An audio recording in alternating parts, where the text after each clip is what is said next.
attention also.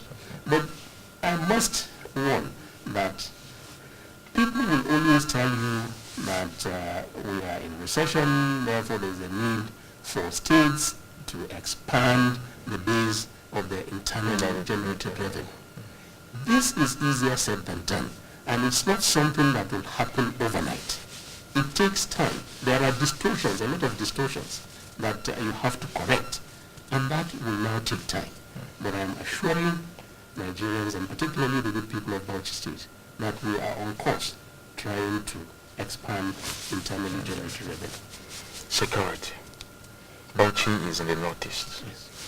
And if tourists are going to come, then security will be an issue. Yeah.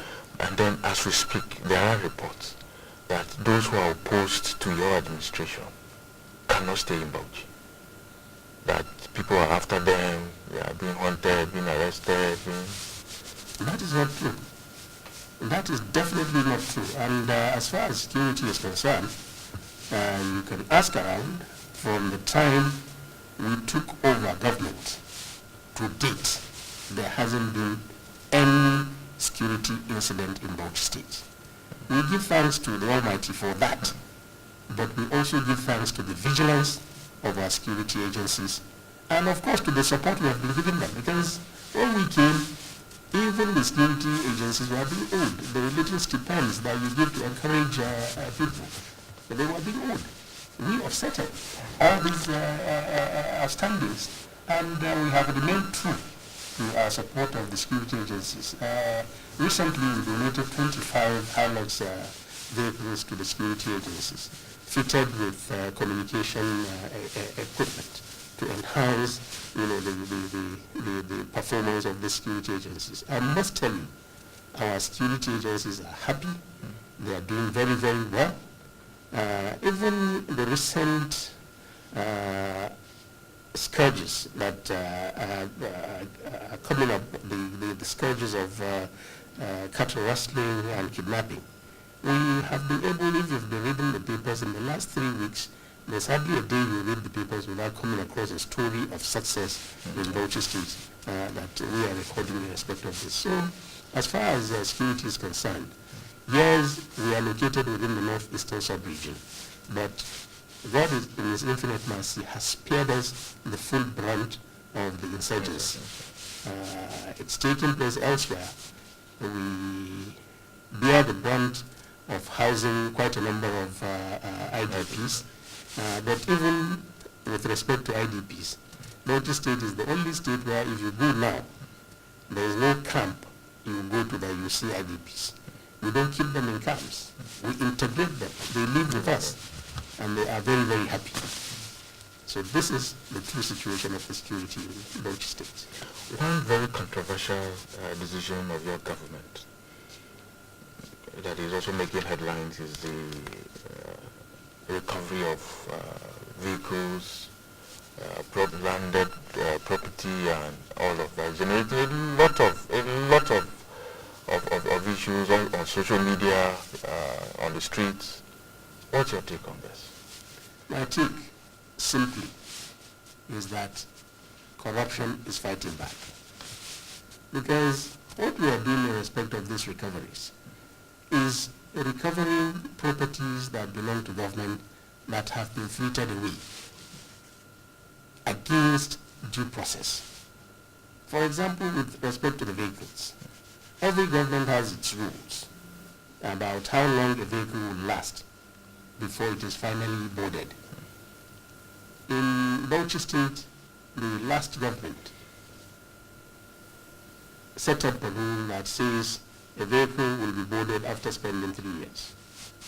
When we came, we discovered that brand new vehicles, 6 months old vehicles that were purchased for 30 million naira were sold to cohorts, allegedly sold to cohorts at 2 million naira.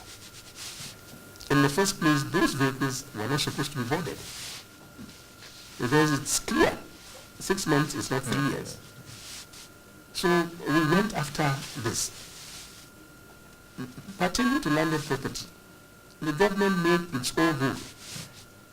It was dividing areas of the state into plots and given them out.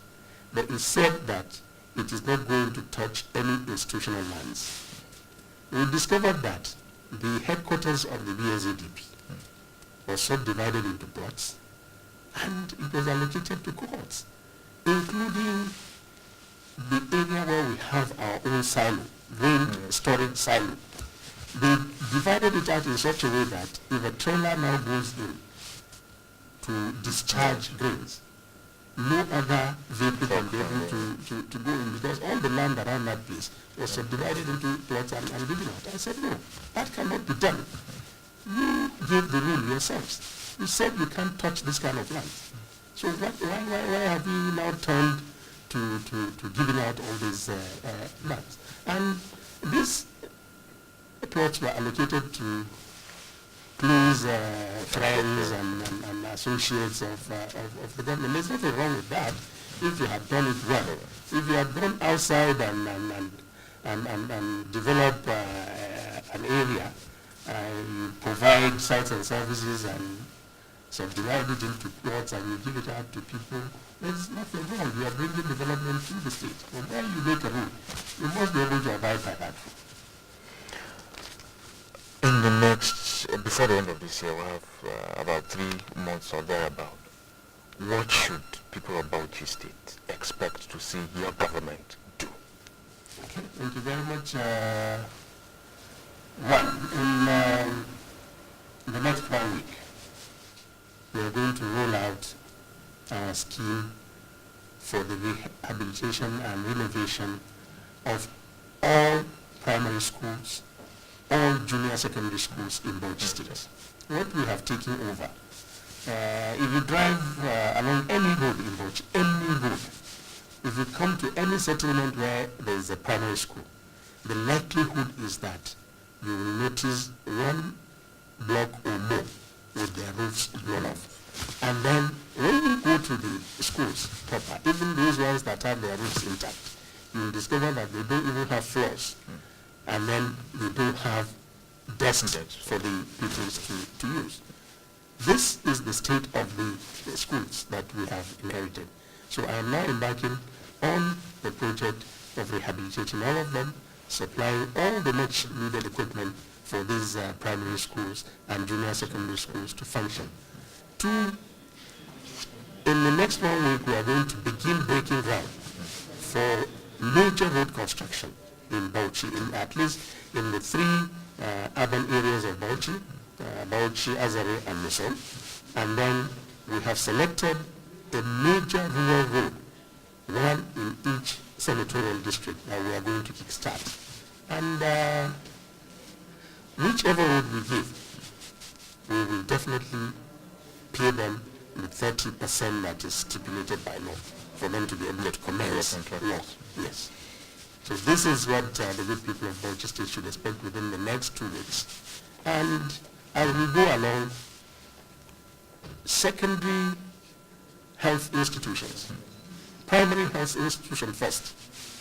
Soon, with the return of our commissioner from Hajj, we are going to roll out a process of renovating all primary health centers. We have the money for that, we will do it. Thereafter, we will now embark on a project of rehabilitating all secondary healthcare centers. Will the state capital receive any facelift? The state capital is singled out for a facelift.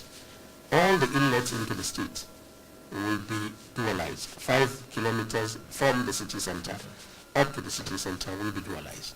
All roads inside the state capital that have been constructed since the Second Republic, some of them are crying for attention. We are going to rehabilitate all of them. And we are ultimately going to change the street lighting system. We want to introduce modern street lighting system that adds to the aesthetic beauty of the city. Finally, before we go, the girl child. Yeah. There have been reports and cases of adoption, reported adoption in Bauchi State. Are you aware? Yes. Are you aware of this? What is your government doing? I have read in the papers, particularly Punch, of 2 or 3 cases of alleged abduction. And from the time they reported this, the Commissioner of Police and my advisor security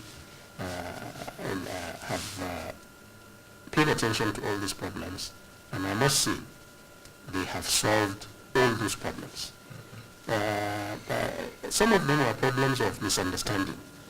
You know, they were able to delve in and they invited all the parties, and they were able to settle. In some cases where there were apparent coercion in the conversion of the ladies, they were sent back to their parents. So I don't think there's any outstanding case of that in Bauchi State now.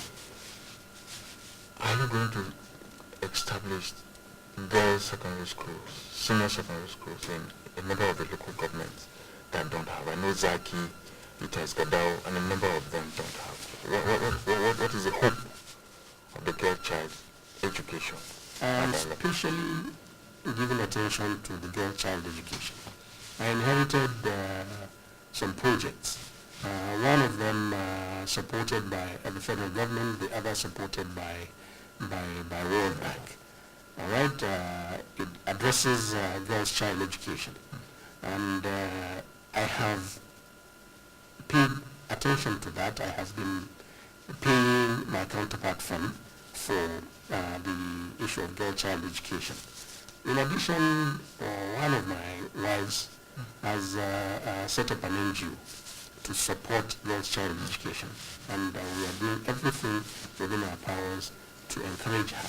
And definitely, whatever that requires to be done with a view to improving on our performance as far as girl child education is concerned, I will do it, because it touches on every facet of life. By the time you educate the girl child, you have taken care of a lot of problems. Health, education of those that follow, will improve with that. And even performance in the economy of the state by women will improve a great deal when you do that.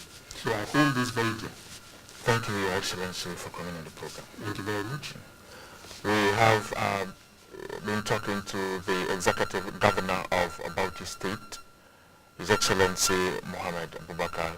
He's been with us for about an hour, discussing a number of the issues, burning issues that are in Bauchi State, and we want to believe that he has done a lot in terms of throwing more light on some of those, especially controversial government decisions taken, and then the politics of the state moving forward. We look forward to also having him back on this program, perhaps by the end of this year, to see that some of these things he said he is going to do have been taken care of.